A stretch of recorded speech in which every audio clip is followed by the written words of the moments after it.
Okay, good afternoon. We'll get right into it. I see Public Works. We don't have Commissioner Rader today. He's been struggling with some back issues, so. Gonna have to get him in an exercise program. Yeah.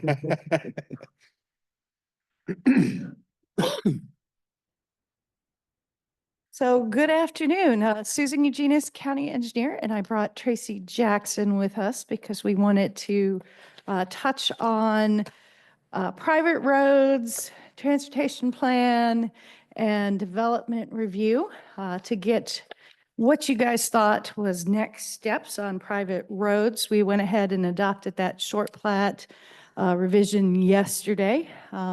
So we wanted to know what your expectations were for staff moving forward.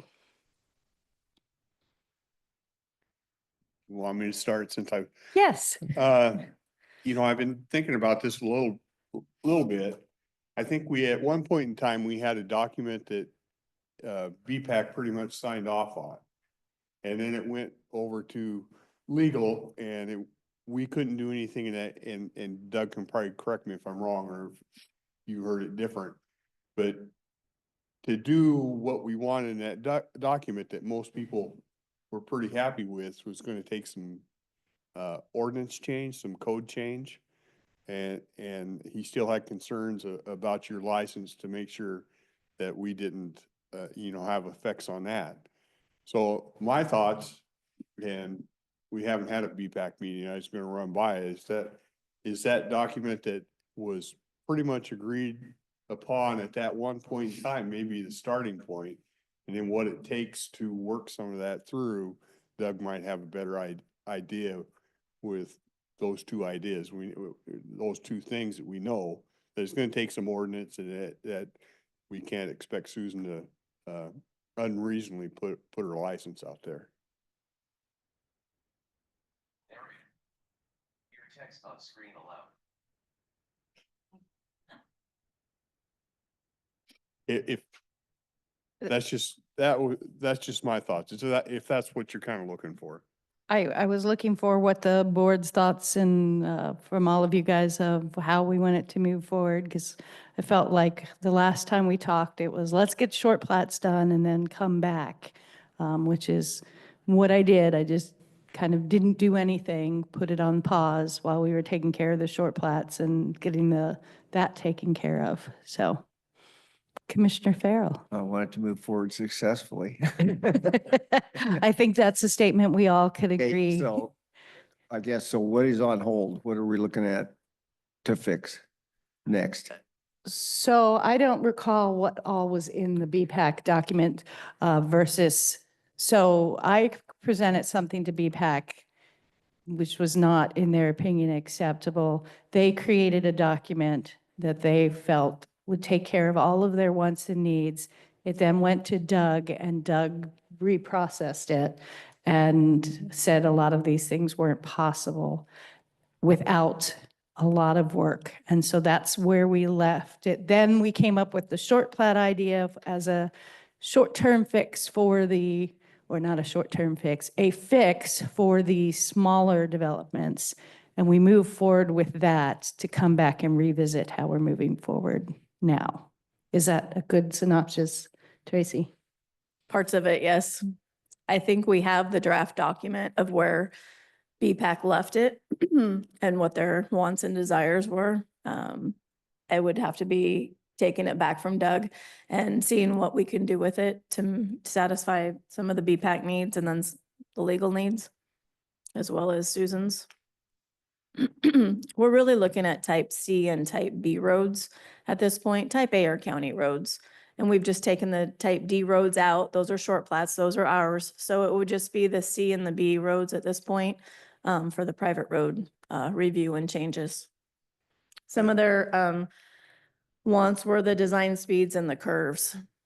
And so if that can be addressed, I think that's that's the bulk of. But it just felt like that, everybody sat in there and said, okay, we can live with this. And we were gonna move forward. And then it was pointed out to us that we can't, some of that can't happen without some code changes, that Right. it's a little more complicated than just saying, okay, let's adopt this. So in my mind, that would be the document to start with, and what can we do with this? How do we make the changes that keep Doug happy, that keep Susan's license happy, and those type of things, but still retain a lot of what everybody agreed to in there. Okay. I was gonna throw, Realizing it won't be a quick process. Anytime you start dealing with code, it's not a quick process. I get that, but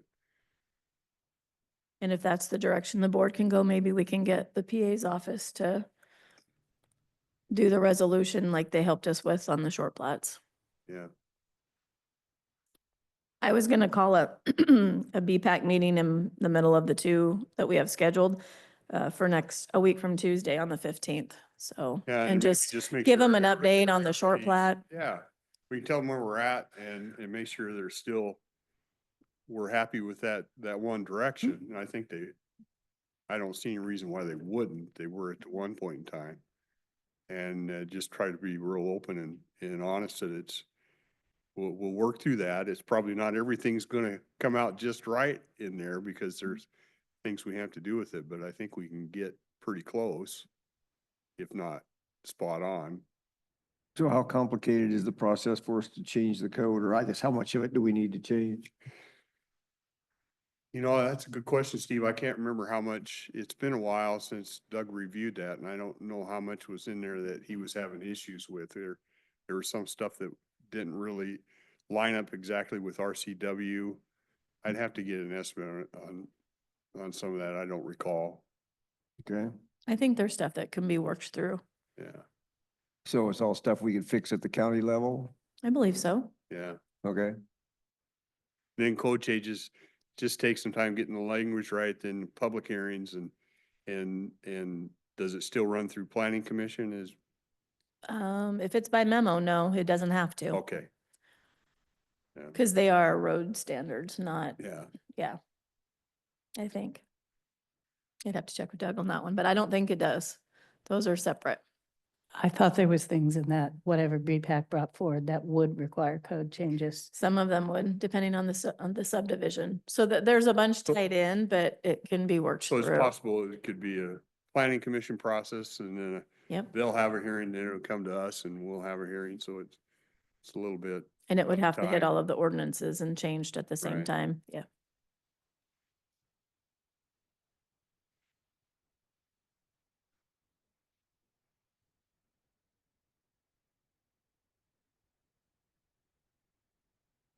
that'd help a little bit. Yeah, Okay, Well,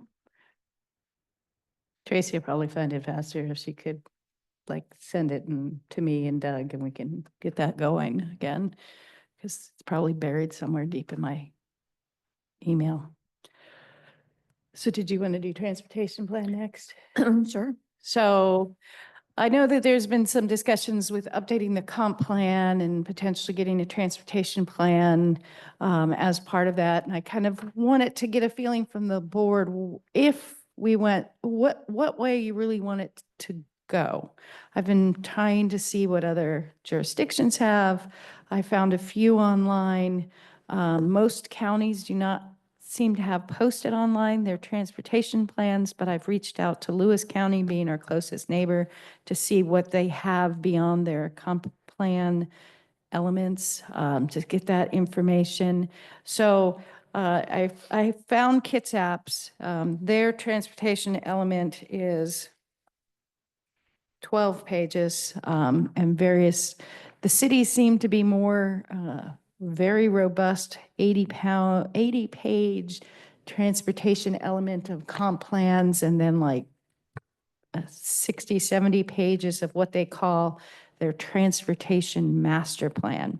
And those seem to be what are aimed, they come out of the elements in the transportation elements. So they're goals, objectives, and plans, but they lay out, in these cases, citywide plans of how they want their transportation system to develop. So that is a separate item from what's in their comp plan. So I don't have the time and I don't have staff that has the time to take on doing such an effort. So I'm looking for from the board of what you want. If we just want to go ahead and update it looks like we have 3 pages in our comp plan, or if we want a more robust update of the comp plan, or to go ahead and do a transportation master plan. That was a lot of information and very confusing. I'm sorry. No. Everybody can speak for themselves, but when I look at these, I'd like it to be, I get the cities need to be, more detailed because they have developments going in and different things. The county is a little more general. I think it's, a general, I'd look at it as a 10,000-foot view is, as time goes on, we expect some growth over here and what are going to be the main byways to work through those and just identify those. I don't, my personal opinion, and it's just my personal opinion, I try to stay out of the weeds as much as I could. I just, like I say, I'd take a 10,000-foot view of it and say, this is what it looks like down the road. We're not a GMA, so we don't have to worry about some of the stuff that the others do. And that would be what I would tell you. And that's what, if the board agrees to do a transportation plan, I would say less restrictive and the most, I'd even say a 50,000-foot look. Yeah. Less is more. We are not GMA and I don't want to push us towards that. Well, I was only gonna move up to 30,000 Okay. feet and see if you could cut that 3 pages in half. He's even taking a higher look. There you go. Yeah, just, yeah, 3 pages is 1.5 too many. Yeah. Make short and sweet. And is that something Public Works can use their contracts for? That they can hire this out? If they desire to do that, I have no issue with it. Because timing will be I know it's a big timing issue element for you. us. Yeah, so we would have to have it like asked for and done before probably year end to incorporate it into the new comp plan. It does take them a while on their end too. Yeah.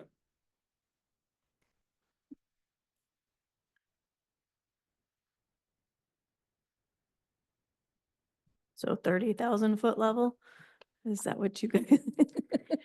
So some wide highlight marks up the map, like we think we need to put a road here and a road here in the future, and it's, a Yeah, big swath. We're showing growth in these areas and it may require some adjustment to get through here on this. Yeah. Oh, by the way, maybe could be what if.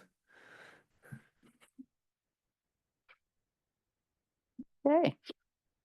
Perfect. Thank you. Thank you. And then last week, was it last week or 2 weeks ago? 2 weeks ago, I promised I'd bring this back with the progress I'd made on the Public Works.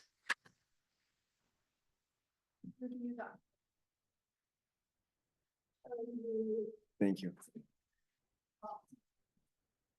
How we're going to be putting this out. You want up here? Well, it already looks better than Also. the first draft. Yes. Some stuff have been peeled off, it looks like. We have gotten Yeah. a few more things off the list. So the quick, easy look for you guys are the peach is what we're waiting on from somebody else. So Tracy sends me a list every week that they pull out of Acela on what are Public Works review items. And then I take that list and cross-check it with the last week's list, add and delete things. So this was based on the list that I received on Monday.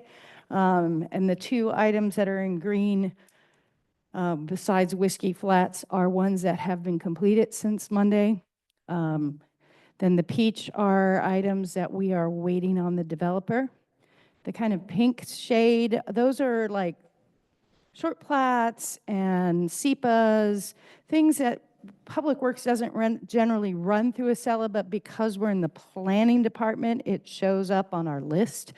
They run them through a different process. And so You'll see a couple of them say that it's SEPA, and I've looked at them and I wrote down no SEPA comments. If we had comments, I would have sent them along. So the items in white that are remaining are the items that are on Public Works to-do list. It looks like there's actually more than there are, because the first three and then one more of the white are all the same address.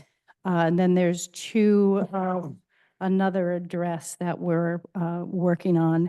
There are two private roads on our list that I'm hoping to knock at least one off every week.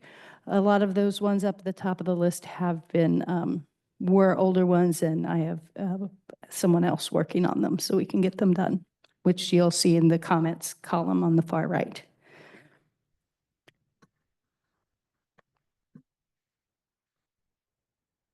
Well, appreciate it. I like it.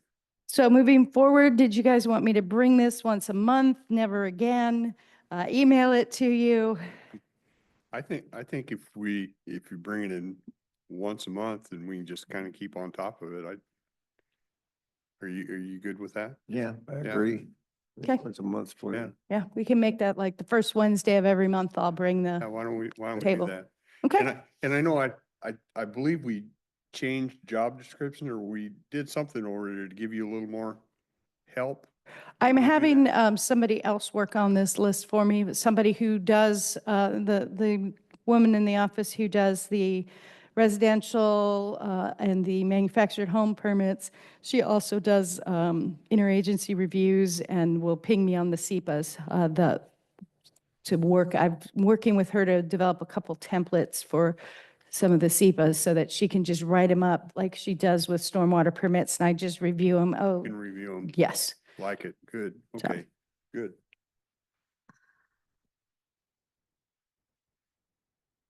Thank you. Thank Yeah. you. I guess we'll turn it over to Sean and Mike now.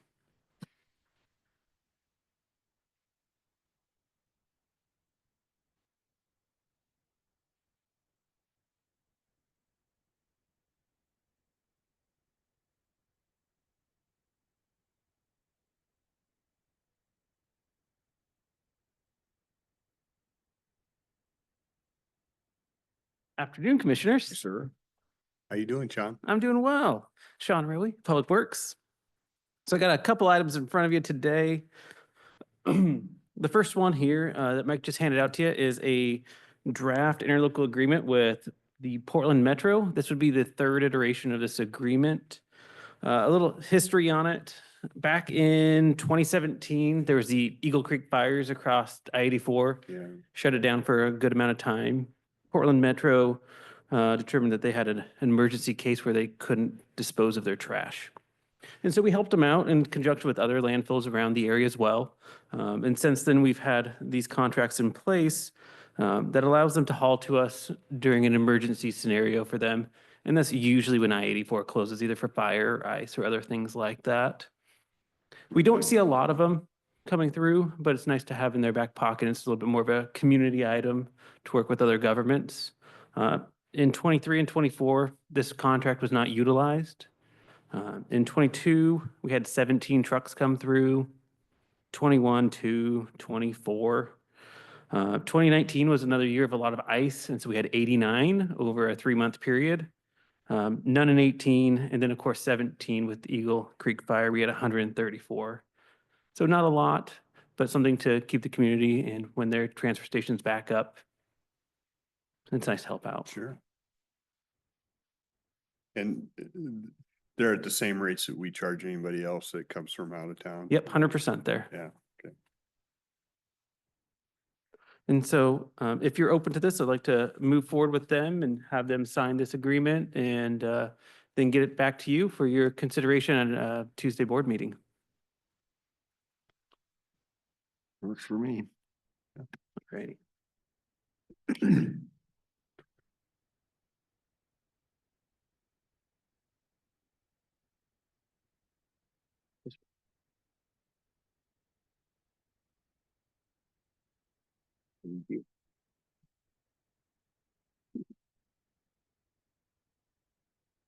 So you have a map in front of you. We, solid waste have recognized that landfill fires and fires around the landfill are significant risk. We have had landfill fires in the past, and we haven't had great notification of when we get a fire there, especially in the middle of the night. Luckily, sometimes people see them from across the lake or other times, and other people call it in. We've been working on alternatives to get notification in place more large area, which is what we have in front of you today, and then additional on-site thermal cameras as well. So the one in front of you today is that we want to talk about is called Pano AI. It's a camera that's two cameras that are on top of a tower, which we have on site there at the landfill. If you notice on the map, there's dark blue and purple. So this is the same camera system that DNR uses for wildfires and detection of those. Oh, The blue camera, if we were to move forward with this on our side, would be the coverage of that secondary camera that we'd put in. The great thing about this product is once it detects the particles in the air, so anywhere where these cameras overlap, it will give you a latitude and longitude coordinates for anything. This is open to the fire departments as well. They have the ability to use it. It would help the landfill for anything going on site or around the site. You know, if there is a forest fire close by, we need to know that as well and get on site and start taking measures at that time.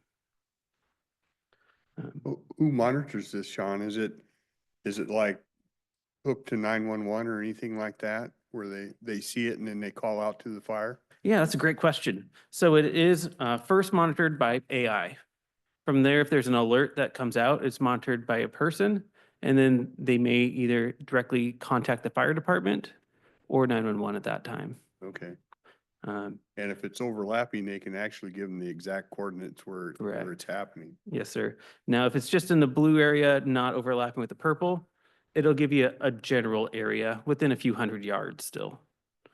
But with how far this camera covers all the Toutle Basin, we thought that might be a great thing for the community out there. But it does come with a cost.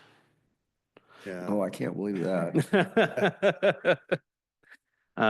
The annual contract value would be $40,000 a year for 5 years, as they're proposing currently. As you know, sometimes when we do a fire, the cost to retarp or replace usually exceeds that. Yeah. If you caught it early enough, you may make that up and not have to replace, right? I mean, Yep. that's not a given, but it's possible that some of that cost be covered by, That's the That- intent. yeah. Yeah, in conjunction with this and our on-site thermal camera imagery, we think that'll cover a lot of our bases. We're still working on the thermal camera side, but we'll bring that to you in the future as well. We want to get as far along as we can to address these issues now. You have, the other thing you have going on out there is there's a lot of development in that area, and I'd hate to have a fire and it spread to somebody else and be the cause of that. That would cause us some real problems probably. Yeah, Mike Moss, Public Services Director. Yeah, this just, like Sean mentioned, that covers the landfill, but neighboring properties, Weyerhaeuser property, communities, Toutle Valley. It means it covers a lot of area and will do the call outs no matter what land it's on. It doesn't really care. So it's really helpful, I think, for that whole North County for us. And Weyerhaeuser uses this on their properties right now. So it's DNR right now. DNR. DNR uses it, Okay, but it still encompasses Weyerhaeuser property, correct? gotcha. Okay. And I think the last fire we had we lost tarps. How much was a tarp replacement? It's about $80,000. And this would be a landfill expense, I'm assuming, so it comes out of the operations of the landfill. Correct. Yeah. So if it's AI monitoring it, as long as the internet's working, we're good. Yeah. So as long as the internet and it will have cellular uptick as well. So we have backdrop connections there too. Okay. Just want to check in with the Yeah. board on this before we go too much farther down the road with them. Make sure you're open to this. We can continue having discussions on it. just to probably out in the weeds too much, but one of our last fires we had up there, that landfills have fires, but usually they're fairly small and they extinguish them fairly quickly right outside their equipment. But we had a gentleman on Shaffron Road using the restroom at 3 a.m. and saw a glow across the valley, and it happened to be the landfill fire. So Oh, he really? instantly called 911 and helped us out immensely. Gotten up there a lot earlier than we would have because crews weren't showing up till 6 o'clock that morning. So it would have had another 3 hours of burning if that gentleman didn't see it. So I don't think we can always rely on that happening though. Yeah. Count your blessings. Yeah, exactly. Seems like a move in the right direction to me. Yeah, I agree. Do we still have issues with, I mean, some of our fires aren't we battery disposal? Some of that stuff is what Majority. gives Yeah. us an issue, right? Just gonna get worse. 100%. Yeah. Cause everything comes with these lithium batteries anymore. And Sometimes you don't even know there's a battery in it. right. Yeah. That and we get a few fires from boat and automobile flares. And once you've light a flare, as you know, it's hard to put a flare out. So they'll run Yeah. over a cap and bust the flare off and we have it burning. So How often can you identify for sure what started it? a lot, I mean, if we jump on it quickly, we'll know because we're putting it out right there. But yeah, when we have our larger fires, I wouldn't say large, but hundreds of feet, it's hard to maybe figure out exactly. The fire department's usually there with us to figure out maybe the source, but it usually comes back to the batteries. Mhm.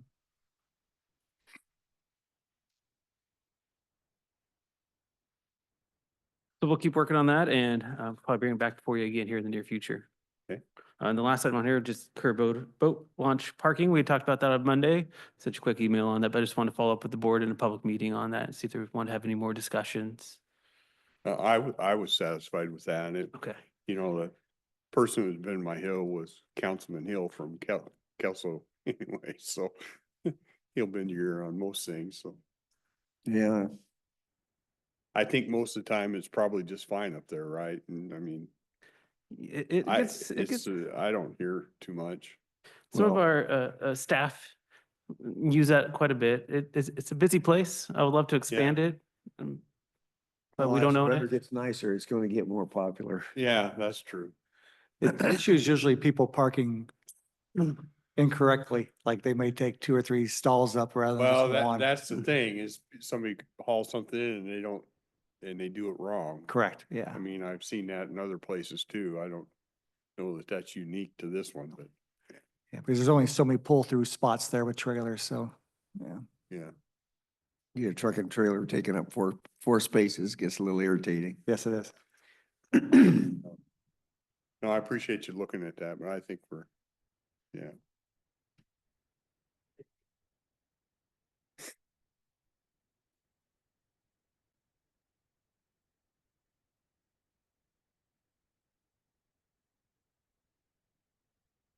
Good afternoon, Commissioners. Savannah Clement, Public Works. I just have on our facilities list an annex OPD move update.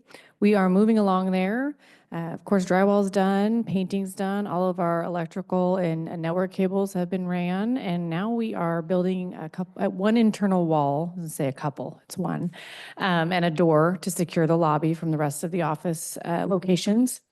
And we anticipate that wall getting finished here in the next week or two, as well as the door install. And then next we'll be doing carpet and, which is great. And then also a customer service window. And I'm hoping that we'll have a move-in date very soon. I don't want to guesstimate today, but, I'm hoping to have that the next week or two, for the board. Come on, wanted to write something down. Let's say before June 1st. Is that reasonable? That gives this year. Yeah. No? Oh. Okay. But yeah, so we're also, Jason Thomas, a project coordinator, he's been working on trying to secure some window bids. I was just gonna ask how that's coming along. It's going to be expensive, very, very expensive. When you're moving up beyond the first floor, you're looking at, scaffolding costs. And then just the windows are old and they're in a brick building, and that also proves difficult for removal and install. So it won't be cheap. We might come back to the board with some options, and kind of being flexible in that way. So that should be coming soon as well. So more to come. Anything else on the annex before we move on? Okay. We also ordered panel systems. So also that used to be referred to as cubicles. We've been corrected. They're panel systems apparently. So panel systems are coming, a really long lead time on those unfortunately, but still hoping to meet that June deadline. CIP, and that's the capital and tenant improvement policy that we're going off of, and that was just recently revamped right after the board approved that policy. And we did a call for projects, and we had about 6 projects submitted to the committee. And so we'll be meeting on that, reviewing projects and going from there. The board's next involvement in that will be late summer, right before budget time, where you'll see the projects. We'll tell the board the ranking and, make recommendations and go from there. So the board will see those in a few months as well. And then aside from the new projects for CIP, we also have all the current approved projects going, multiple projects going on at the same time, and a majority of them at the Hall of Justice. So a lot of wallpaper removal, painting, new carpet, new cove base. We have a project that just is almost complete at Courthouse Square. If you have been there, and that's that little, it's a little house-like building next to the jail, if you're looking at the front of the jail on the left-hand side. We added a new glass vestibule in there, and it used to be just, you could walk into that space and walk around, anybody off the street. And so this provided some much-needed security to keep people in one location, and then grant the staff the ability to let them in and out remotely. So that was a good project that we got wrapped up. So a lot of good things happening. Most of them did occur at the Hall of Justice this time. We did receive a couple from juvenile for this next year's submissions. So it seems like we've got some trends as far as where these projects are taking place. This year's Hall of Justice, I foresee juvenile being a focus and then moving from there. So a lot of these buildings that we know are facing some disrepair in some areas. So any questions on CIP? All right. Admin skylight. Broken skylight, we've talked to the board, we covered it up. I think Commissioner Farrell may have been here.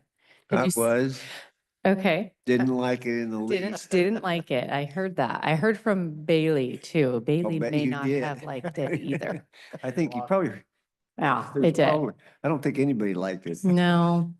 So if we cover it, which was not in favor, it will be expensive because of the engineering of what will now become more of a structure. And so that proved to be possibly more expensive than just replacing the glass.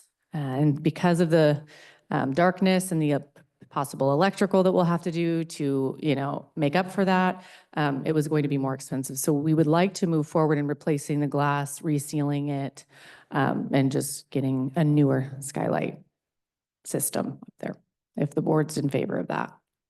You're talking about The entire thing. the whole Mhm. thing instead of Correct. just the one panel, so it'll Correct. all be together? Yep. Yeah. Yeah, we saw quite a few leaks in the corners. Mhm. You could tell by looking up there, those leaks If you in the have one wood. panel out, as long as it's been there, you probably have other issues. too, right? Exactly. And I think one panel was 26,000 and the whole 27. project was 44 if we want to replace all of them at the same time.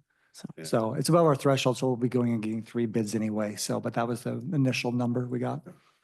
Well, I would think a newer version would probably also be a lot more conservation value and less heat Yeah. loss. Yep. Yeah, Mhm. that's sure that's true. Maybe even something that gathers light better. Make it a dome so you can get more light in there. Get some iridescent glass. No. Yeah. But whenever we start one of these projects, it started off as a piece of broken glass and now it's turned into, and it always kind of does in the facilities world.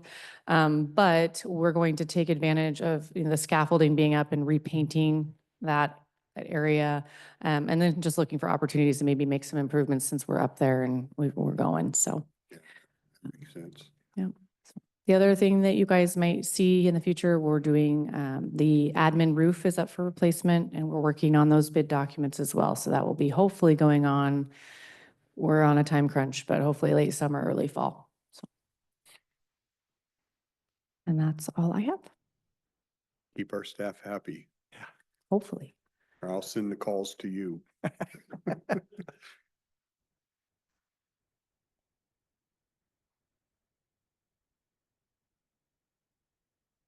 I had one miscellaneous item, if I can find it here. I believe Commissioner Dahl, you and I both were emailed from the PUD asking for a letter for, let's see where I put that there. And That's right. we did that as BOCC did. Okay. Did one. And so. Are they asking one from you too? For the I-5 corridor electrical distribution Yeah. project, yeah, and then I saw on the agenda for next week, Paul Hellenberg's letter back, so, okay. So you guys took care of that, I won't worry about it Yeah, on my side then. PUD actually went out and met with Paul and tried to get, you know, what his concerns were. And I think from my understanding, they're good with everything. Okay, I don't know if they were going after the same pot of money, it sounded like maybe I don't Paul was think- going for I don't- rural and they were going for the, I think it is Federal? different. Yeah. okay, great, Yeah. thank you. That's all we have unless you guys have some miscellaneous items or anybody, citizens? I guess I'll leave it up to Yeah. Commissioner Dahl. Yeah. Okay. Come on up, Nick. Just make sure the light's on.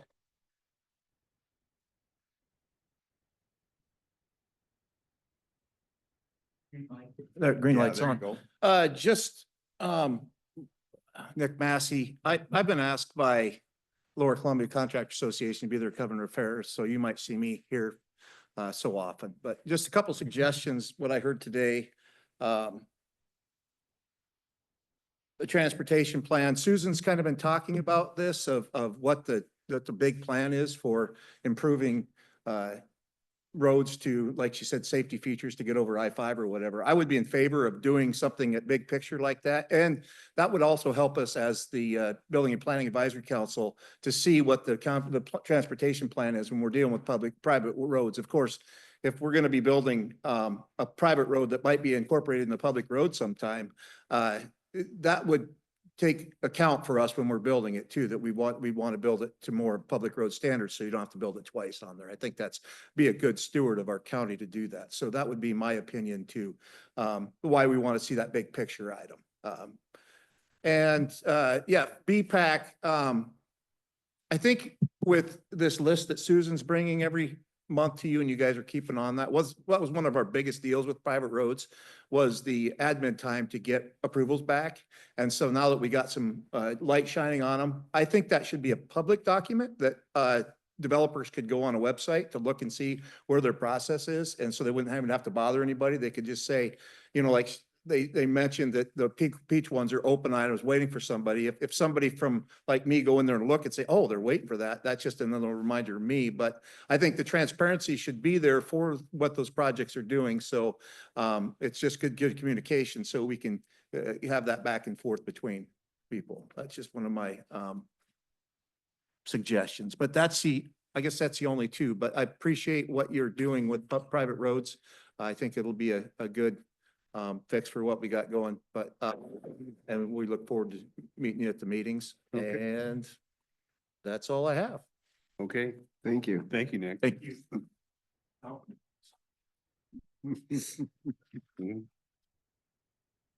Anything else? Okay. We can recess till 2:30 when we kick up with the other, okay? Or are you expecting anybody in? You want to just head, well, we have it advertised as 2:30, don't we? Okay. We better recess till 2:30 and then do it.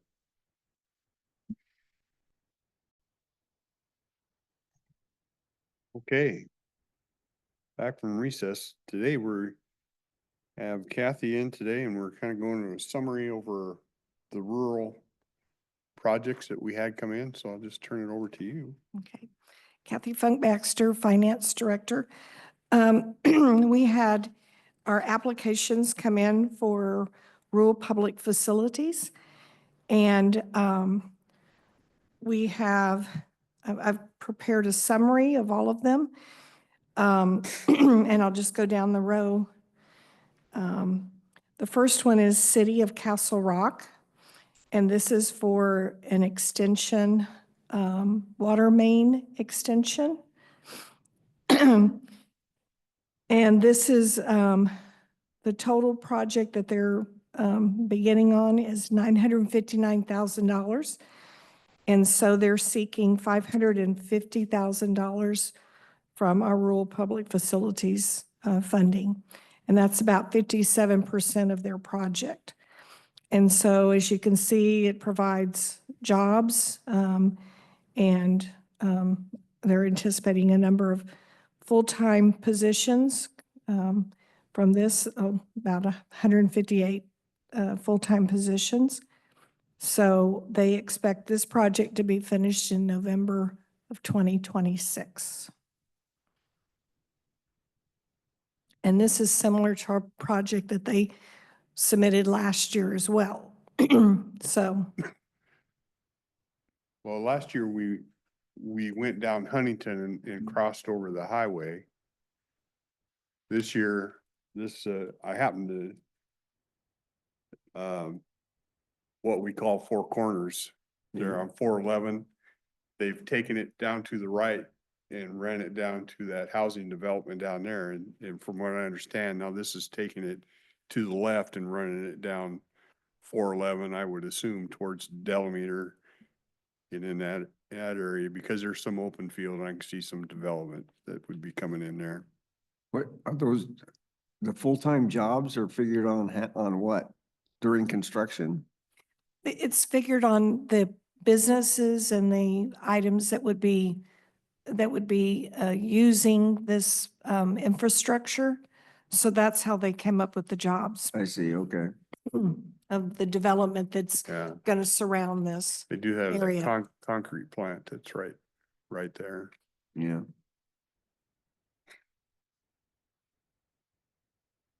Kathy, off top of your head, what do we have available this year? We'll have available about $3 million. We have a little over 1.6 in fund balance. And then we'll bring in a total of about $3 million for the entire year. Okay, So, all this falls well within what we yeah, have so the available. good news is all the projects submitted, we have sufficient funding. There's a couple of projects, and I'll explain those later, where they're asking for part of the money this year and part of the money next year. Next year.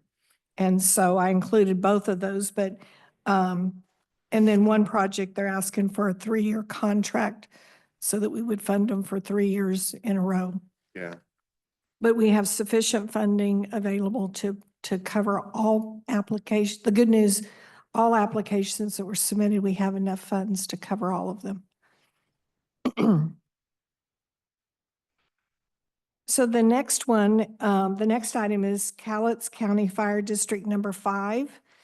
And they're seeking funding to help assist them in paying for a structure for fire training facility. And so the total project's $85,000, and they're seeking $50,000 from the county. So it's about 59% of the total project. And this project would be finished in December of 2025. And this project would basically provide construction jobs during the project.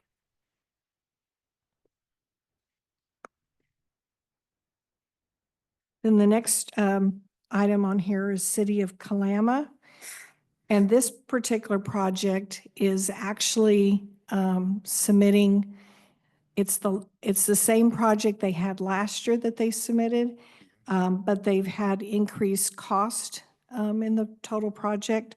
And so last year we funded $1 million of the project cost. This time they're asking for $500,000 to help cover those increased costs, partially, because part of it they'll be funding. So it's a little over $4 million project total. And they've also extended the date at which this will be finished to December of 27. And as you can see, it too has construction jobs. But they're anticipating a total 250 plus permanent full-time jobs because of the ability to have additional capacity in their water plant for businesses and residential.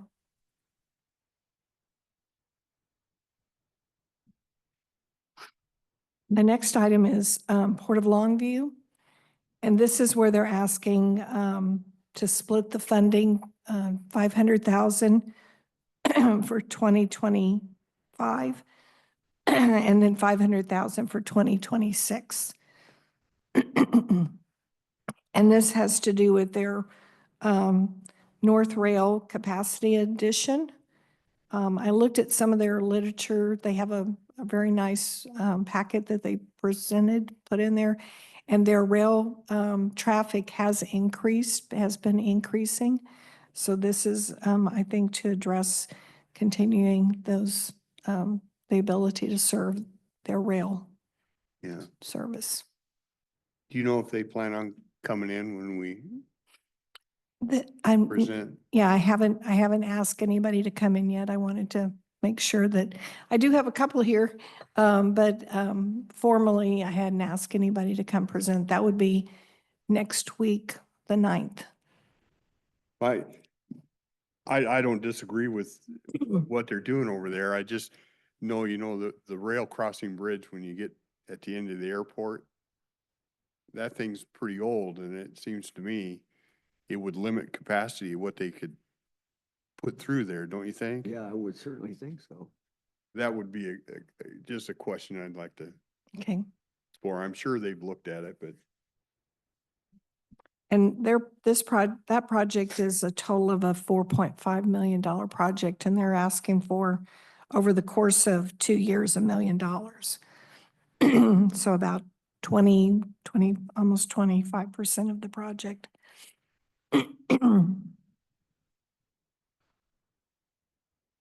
The next item on the list is City of Longview. And they're wanting to, this is in their parks and recreation area. Their Minute Valley Pro Shop roof, they need a roof and siding replacement. Now in this project, they're asking us to fund 100% of the project. And typically we see where most of the submissions, they're asking for partial funding. So they're asking for $450,000. It's a short-term project. It would be finished in October of 2025.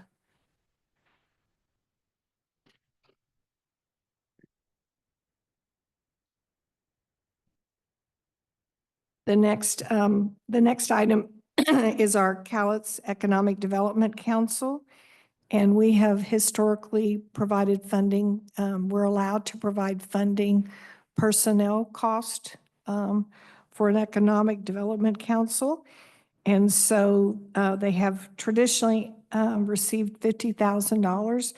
They're asking for $115,000, and they're asking for a 3-year commitment for that. So it'd be $115,000 this year, $115,000 in 2026, and $115,000 in 2027. yeah. I know they used to come in yearly, and the last time in, we said, this is nonsense, at least gave them 2 years, and I don't disagree with the longer term either. I think they lost some DOC funding. Yeah, so we're trying to make up a little there, yeah, okay. And then the next item is actually, I think, one project. This is Cowlitz County Fire District Number 2, and this is the Rose Valley Fire Station. And they've submitted in 2 pieces, one where they'd like to pay back $100,000, have a loan for $100,000, and then secondly, a $200,000 grant. I'm recommending that administratively for $100,000 that we just give them the grant, the entire thing in a grant funding for $300,000 since we have enough sufficient funding to cover it.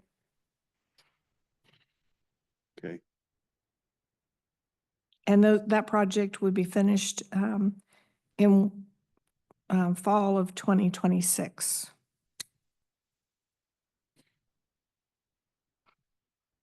Then the last item is, it doesn't really qualify for our rural public facility funding, the sales tax credit, but it does, we can award the project under our interest income. And we have sufficient interest income that's come in over the last few years. And so they're asking for a project to do a study on the use of dredge materials in Mount St. Helens sand. And they're anticipating that that project would be $121,000.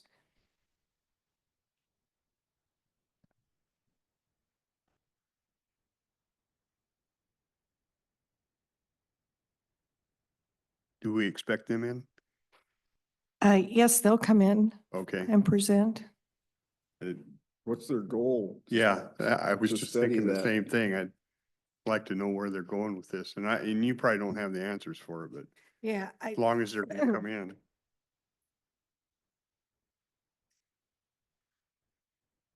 I know we sell some to Stordahl and he uses it in some of their projects, but I think they have to mix it with stuff. I don't think by itself it's very useful, but I could be wrong. hold on, let me see if what their application had on it.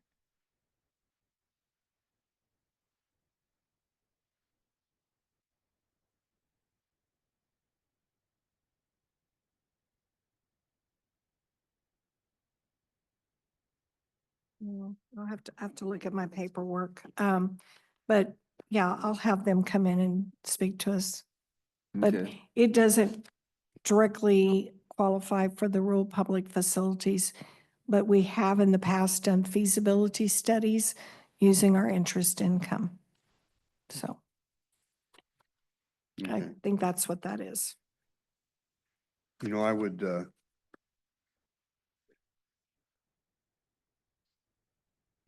and I appreciate some of them showing up today, but it'd be nice if we had everybody available next week, cause I've been through it once. We have two new people, you know, it's just kind of nice to, Castle Rock can explain what they've used this for in the past. I mean, Yeah. this is 500,000, but we've done a lot of things out there, and I think City of Kalama and the ports could give us some of the history part of it too. I think this fund, I don't see anything on here that, you know, makes me grind my teeth or anything like that.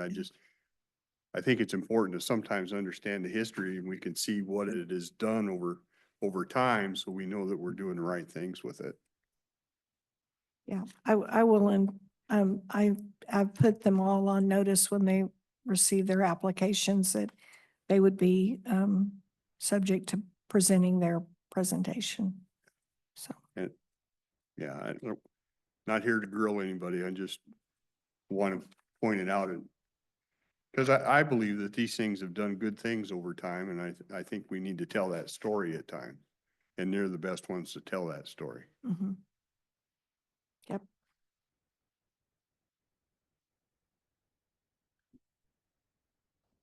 For clarification here, I have it in my calendar that the presentation is scheduled for the 16th. Oh, the 16th, Not for next week. the 16th, Kelly. Yeah, April? Okay. Spring break next week, I guess. Yeah. I would find it and know the okay, yeah, Yeah, yeah, the 6th. Let me see.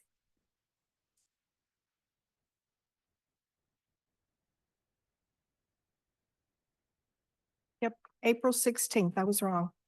okay. Next week is housing opportunities. Oswald's in next week. Perfect. You guys have any issues showing up? You think that makes sense? You're all good with that? Okay. Okay, Perfect. that's it for rural public facilities. Anything you wanted to add, Commissioner? Are you good? I'm good. Okay. Appreciate you putting this together. I appreciate people participating. Like I say, I don't see any heartburn stuff on here. I just, uh, Did Just you ta- want, did you also want me to talk a little bit about we're going to start our conversations with the cities for the district court billing rates? yeah. Yeah. Okay, thanks. Thank you. Uh, Have you had a meeting? No, tomorrow will be our first meeting with City of Kelso to discuss it. And I've got basically three different options. And I'll hand this out to you. That you were gonna kind of chat with them about it? You know, this whole thing's gonna be gnashing of teeth, right? You get that? Okay. I'll have a direction of where we want them to go.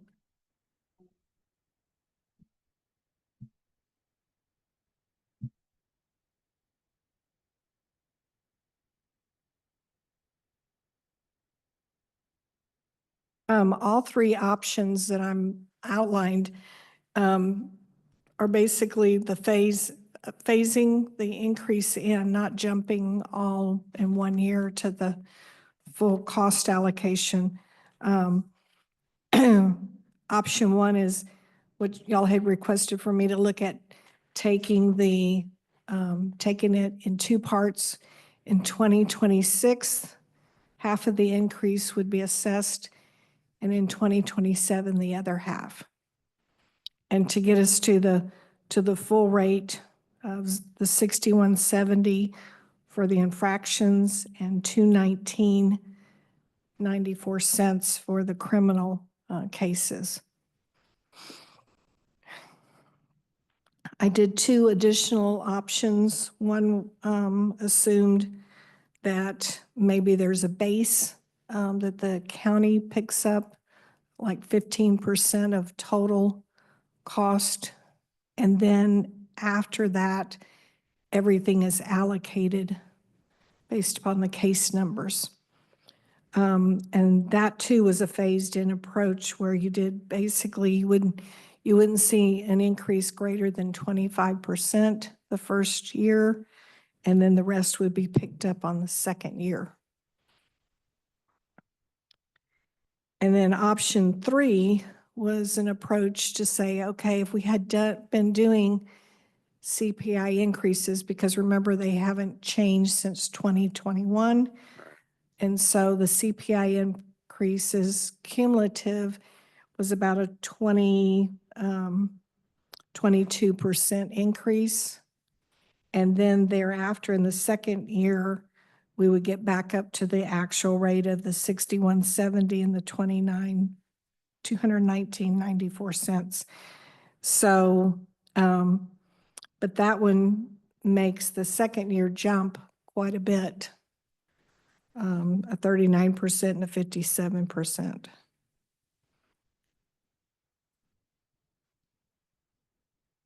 So anyway, those were my three options to consider.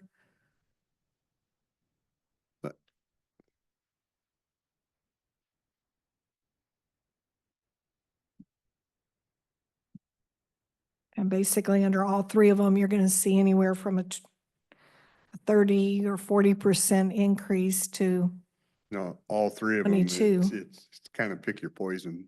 yeah, all three Yeah. of them have a My significant question, increase.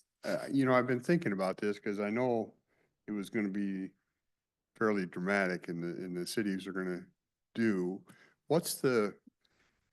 Say the cities all did their own district court and the county, didn't this county have any expense? I mean, what's the expense of the county just running their own district court that we would pay no matter if cities were involved with this or Right. not? There has to be a base cost that we already have that we're gonna absorb no matter what we do. Yeah, so you have your judge expense, of course, and then you have your administrative expense of your staff, and then they have some administrative cost of some software and things like that that they maintain. So basically, but the majority of your expense is personnel. Yeah, And then I would assume that there's a certain base that you have to have no matter what. And then after that, you know, I guess you grow number of judges based upon number of cases that you're handling. So, that's what's hard for me to get a handle on, is trying to decide what is the true cost to us for taking out on the cities. And I don't know how to quite get to that, because I don't know what our base is if, if, if they weren't even participating. yeah. So out of 20,000 cases, caseload, about 70% of those caseloads are ours. They're not the cities, but there are actually our cost Yeah, of cases. probably just dividing it up by the number of caseloads and divvying it out is probably as close as you're gonna get to equity. Yeah, Because I don't know that we can separate out and show what we would pay anyways. right. Yeah. I'm just trying to anticipate some of the stuff you might get hit with. Yeah.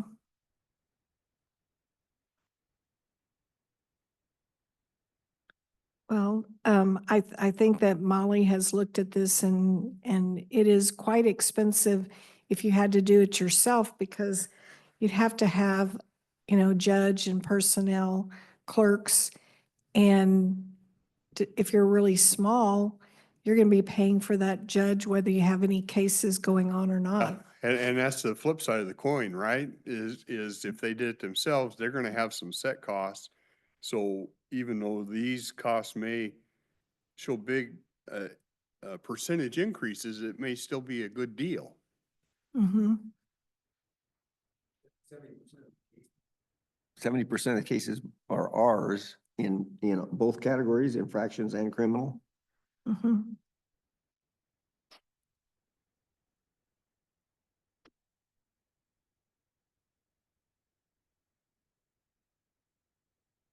But if the question to me is, do I have a preference on your three? I think they all three get us to the goal we want to be at. So to me, it'd be kind of pick your poison, which Right. ones they feel they can live with. Yeah, all three of them are phased over the 2-year approach.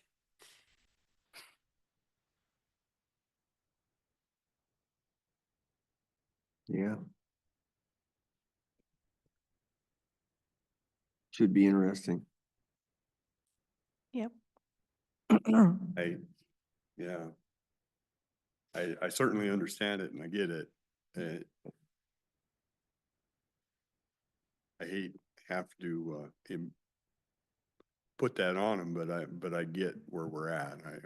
I understand that. I don't know if that helps you at all. I think, No, it's All right. fine. I mean, I also, like I said, option 2, I was trying to assume that we had a base that we would at least pick up something. And then after that, allocate the cost. Yeah. But it's still, no matter what, it's still, is a significant increase over what they're currently paying. yeah. So, And then once we're up to well, I'll call it base, where we're covering the cost, then what are we thinking, like a CPI every year? well, Or what- how no, we think- Or are we just thinking we're just gonna take total cost and we'll just divide that? right, we're just going to take total cost and divide it by the number of by cases. Okay, Mhm. Yep. And that, the only problem with that is it could swing. If you have a year that you have low number of cases, right, but yeah, we still have our cost, which are pretty, fixed in the personnel side, then they'll see an increase in the cost. But we're going to do it early enough so that they can build it into their budgets and we can notify them. So we're going to have all of the information available in the summer, sometime around June, July, something like that. It's At least that way we'd never be more than a year behind, right? Right. yeah, which is much better than where we're at, right? Yeah. Mhm. I think we have to recognize you run the risk on some of the cities if the costs get too much. Do you make a decision, well, I'm not gonna prosecute this one because it's not worth it? Right.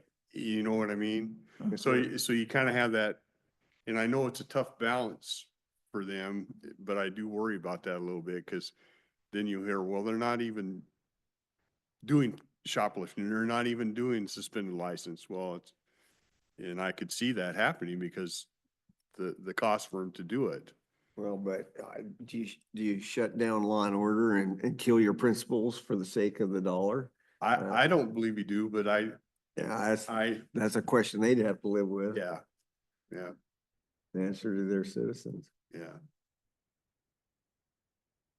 I think you've tried to be fair in each one of these I'll tell you, I don't think they're gonna think any of them are fair. But, Yeah. you've given them options and how to get caught up, and I think that's reasonable. Okay, we'll proceed. So we have Kelso set up and I think we have Longview. We may have Longview set up for next week. So. Okay. So I'm hoping in the next three to 4 weeks to get all of them finished and talk, discuss it and come up with the numbers so that they have them well in advance of preparing their budgets. Kathy, who's all involved? It's just not you going with them, is it? You have No, I think, the courts and stuff with you? yeah, I think Molly will participate, but, Okay, but we'll take the lead. My office will. That's all I have. okay, thank you. Thank you.